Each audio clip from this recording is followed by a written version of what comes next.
हरे कृष्णा।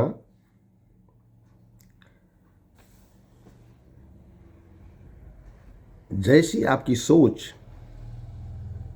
वैसी आपकी अप्रोच, यानी आप जिस प्रकार का चिंतन करते हैं उसी प्रकार की अप्रोच यानी उसी प्रकार की क्रियाशीलता आपकी बनती जाएगी। यदि आपकी सोच सकारात्मक है तो आपका अप्रोच, आपका चिंतन, चरित्र और व्यवहार सब स्वतः सकारात्मक होता चला जाएगा।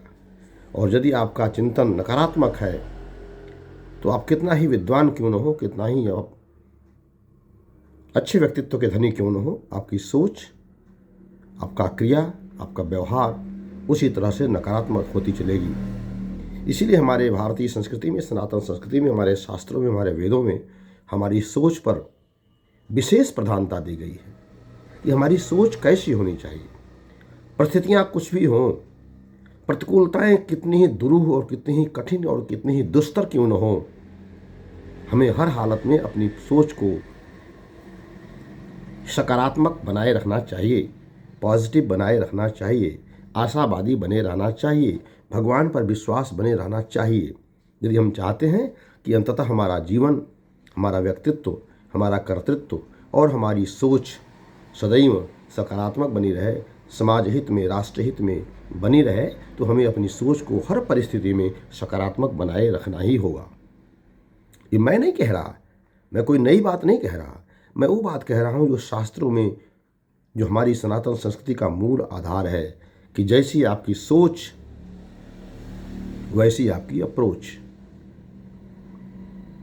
जैसी आपकी वृत्ति वैसी आपकी कृति, कृति यानी कर्म, जैसा खाएं अन्न वैसा बने मन।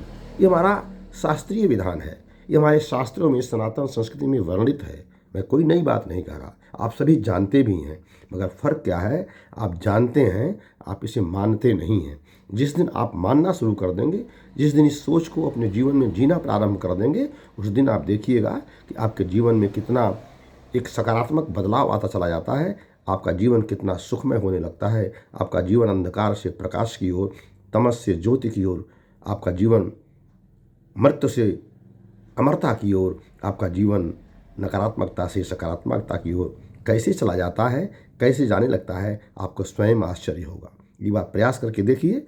आपकी जो सोच है सकारात्मक सोच, उस सकारात्मक सोच को जीवन में धारण करना सीखिए, जीवन में उसे उतार करके उस पर चलने का प्रयास करना सीखिए, फिर देखिए कैसे आपका परिवर्तन होता जाता है।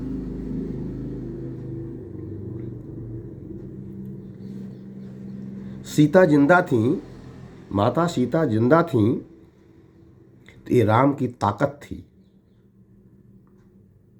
राम इतना ताकतवर नहीं होते तो शायद रावण की चंगुल से सीता माता को जिंदा वापस नहीं ले आ पाते। तो सीता माता जिंदा थी, ये राम की खुद की ताकत थी, मगर सीता माता पवित्र मिली तो ये रावण की मर्यादा थी। लाइनों पर ध्यान दीजिएगा। सीता माता पवित्र मिली तो ये रावण की मर्यादा थी, यानी कलयुग में, सतयुग में, त्रेता में, द्वापर में इतनी मर्यादा थी।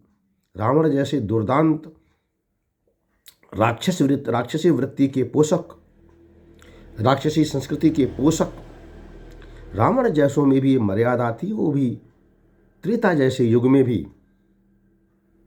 कि वो पर स्त्री का हरण तो किया मगर उसको स्पर्श नहीं किया, बिना उनकी अनुमति के छूने का प्रयास भी नहीं किया। ये उसकी मर्यादा थी।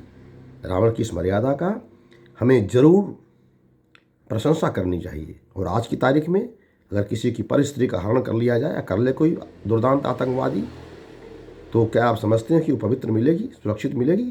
कदापि नहीं। तो मर्यादा का पालन ही हमारी सोच को दर्शाती है। अगर हमारी सोच सकारात्मक है तो हम अपनी मर्यादा का पालन हर स्थिति में करेंगे। तो सीता माता जिंदा वापस आई लंका से अयोध्या, यह भगवान राम की ताकत थी, पर सीता माता पवित्र मिली, ये रावण की मर्यादा थी। पवित्र थीं, फिर भी लोगों ने उंगलियां उठाई।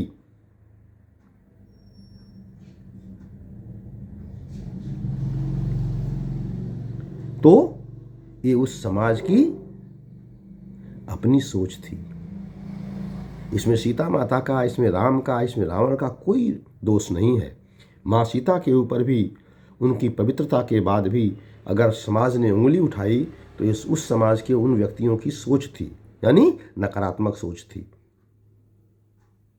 तो जब माँ सीता के ऊपर लोग उंगली उठा सकते हैं, भगवान राम की मर्यादा, पुरुषोत्तम भगवान राम की राम राज्य पर भी लोग उंगलियां उठा सकते हैं, तो हम आप तो सामान्य से व्यक्ति हैं। बड़ी सामान्य सी बात है। अगर मेरे ऊपर कोई उंगली उठाता है, मेरे ऊपर कोई लांछन लगाता है, आप पर कोई लांछन लगाता है, तो ये सामान्य सी बात है। कोई इसमें न आश्चर्य की बात है, न इसमें किसी प्रकार की आपको संयम खोने की जरूरत है।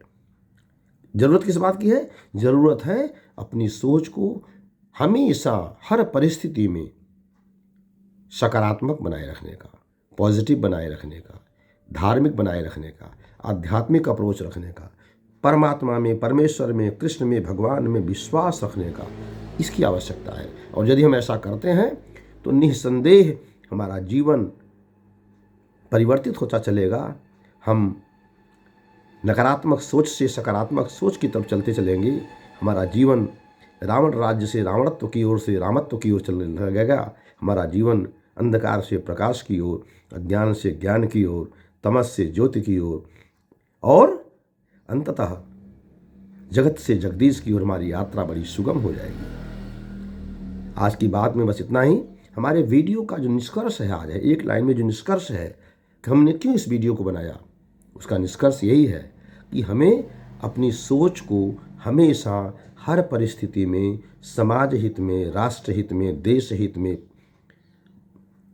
भगवान के हित में, परमात्मा के हित में हमें अपनी सोच को सकारात्मक बनाए रखना चाहिए। हमारी सकारात्मक सोच ही हमारी सनातन संस्कृति को अक्षुण्ण बनाए रखी हुई। हर परिस्थिति में भी हमारी संस्कृति सुरक्षित है। तो कारण कि हम हमेशा अपनी सोच को सकारात्मक रखते हैं, जनहितकारी रखते हैं, परोपकारी रखते हैं। सर्वे भवन्तु सुखिनः, सभी सुखी हों। सर्वे सन्तु निरामयाः, और सभी स्वस्थ हों, प्रसन्न हों, आरोग्य युक्त हों, निरोगी हों। सर्वे भद्राणि पश्यन्तु, सब में भद्र भाव से, पवित्र दृष्टि से देखें एक दूसरे को। माँ कश्चित दुख भाग भवेत्, किसी को कोई क्लेश कष्ट दुख न हो। संसार का कोई ताप किसी को सताए नहीं। त्रितापों से हम मुक्त रहें, यह हमारी पवित्र भावना। वसुधैव कुटुम्बकम, सारी वसुधा, सारी पृथ्वी हमारा परिवार है, और सारे परिवार के लोग सुखी हों, संपन्न हों, एक दूसरे के प्रति भद्र भाव रखें। यह हमारी सनातन संस्कृति की इतनी अक्षुण्ण धरोहर है कि जो संसार के किसी भी संस्कृति में नहीं पाया जाता, और इसीलिए सनातन संस्कृति अजर है और अमर है। जब तक सूरज चांद रहेगा तब तक सनातन संस्कृति, तेरी अमरता, तेरी विचारधारा अक्षुण्ण बनी रहेगी। हरे कृष्णा। आज की बात में बस इतनी ही। अगर आपको हमारी बात कुछ अच्छी लगी हो तो आपको हमारे इस वीडियो को अधिक से अधिक लोगों को शेयर करना चाहिए। हो सकता है किसके लिए यह लाभकारी हो जाए। और हमारे यूट्यूब चैनल गोपाल माधव दास को सब्सक्राइब करना चाहिए। अगर आप सब्सक्राइब करेंगे तो थोड़ा सा हमको मोटिवेशन मिलेगा, और नहीं करेंगे तो भी कोई बात नहीं, और करते हैं तो निश्चित रूप से थोड़ा हमें अच्छा लगेगा। हरे कृष्णा, हरे कृष्णा, हरे कृष्णा।